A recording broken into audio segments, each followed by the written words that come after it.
Good morning YouTube, what's going on? Tuner again here. Today I'd like to speak about Christians and pronatalism. The questions I've got to answer are, does a pronatalist Christian actually exist, and where would they sit on a moral compass? Now of course everyone understands that there are people who identify as both Christians and pronatalist. However, do they genuinely believe in the basic principles of Christianity? Questioning someone's faith is a very hard thing to do. However, I think it's very logical that if you believed in an eternal afterlife which involved suffering, you would do anything in your power to prevent people from going there. I think the existence of pronatalist Christians is evidence enough that they do not believe in eternal hell. However, eternal hellfire is a very important part of Christianity. One could argue that if you do not believe in an eternal hellfire, you are not a true Christian. This is what I mean by, does a true pronatalist Christian exist?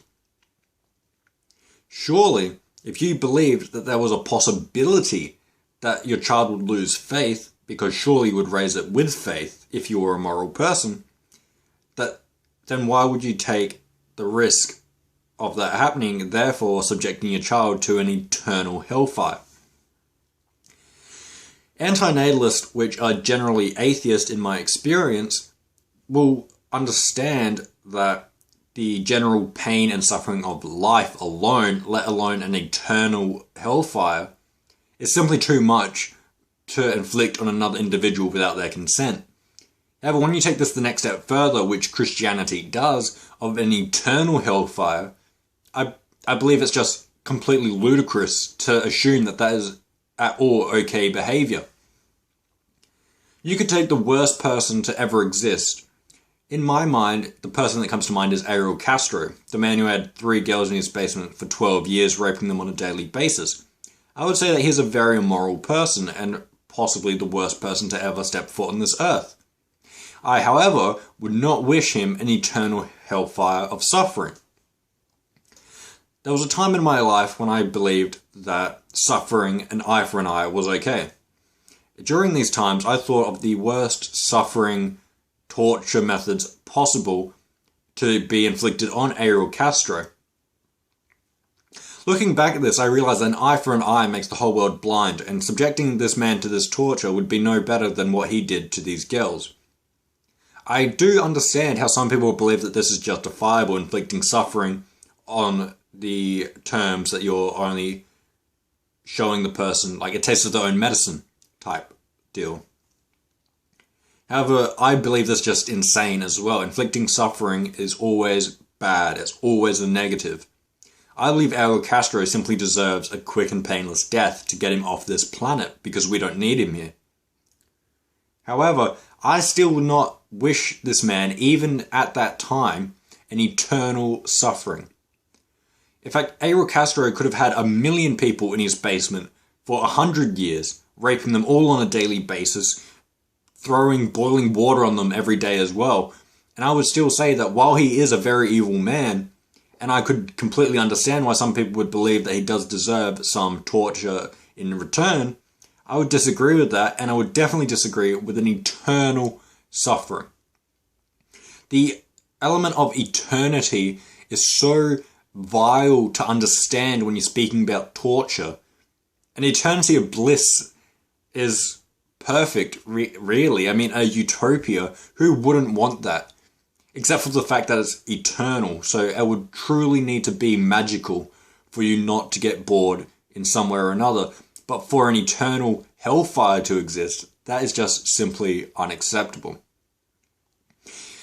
Surely if you were a Christian and you did believe in an eternal hellfire, I do understand that you are supposed to love God above all else. However, I simply can't see that meaning that you don't love your children. Can you think of a single Christian that doesn't love their children? God did say something along the lines of go forth and procreate.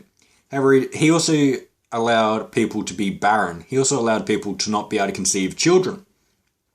If God is all-knowing and all-powerful, and truly all-knowing and all-powerful, then that means he knew that he would be creating people that were barren before he invented the universe.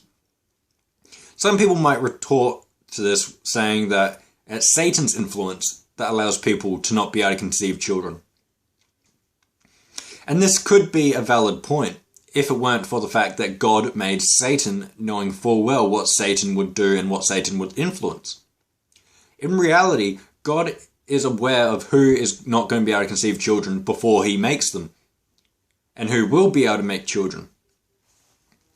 However, God still gave us the ability of free will. He is not forcing you to have children.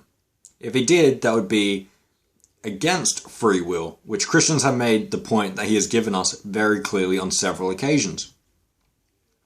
So if we have free will, surely you are able to make the judgment that subjecting a person to an eternal suffering is simply unacceptable.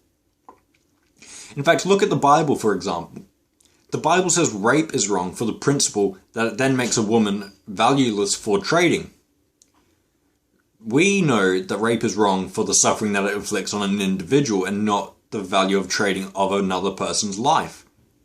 So clearly we can see the Bible has some things wrong in modern society that even Christians, devout Christians, would disagree with, such as rape being wrong for the purpose of value. So in the same sense, one could see that we can make the value judgment on having a child as being immoral, especially if you're a Christian who believes in an eternal hellfire and suffering.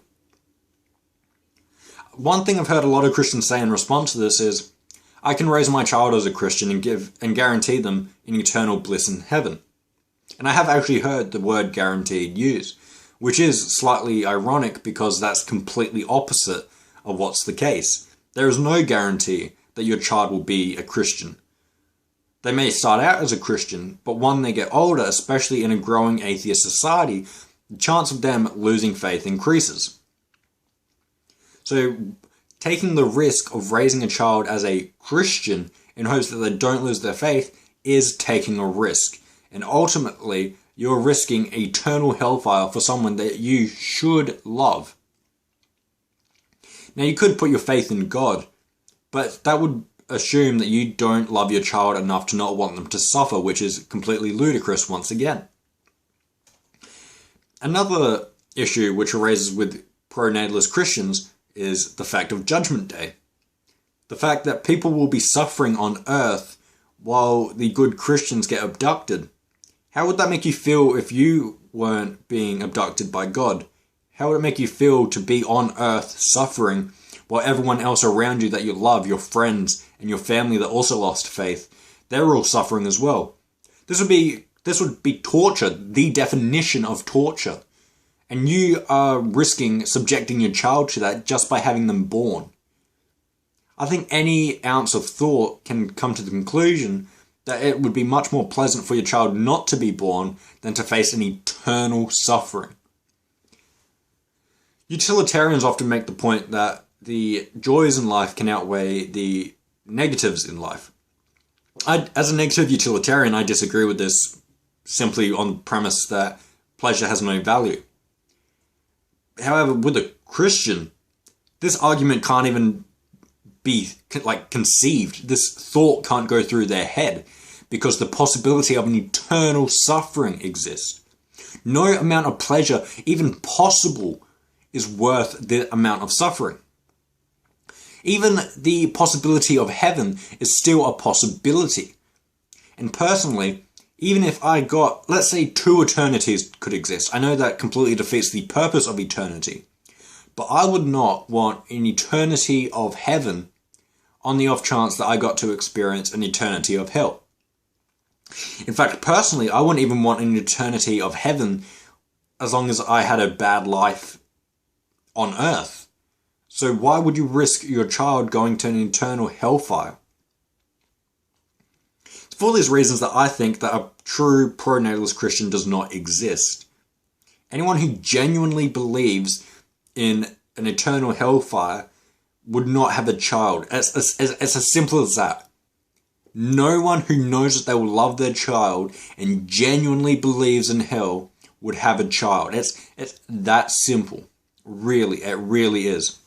Thank you for watching.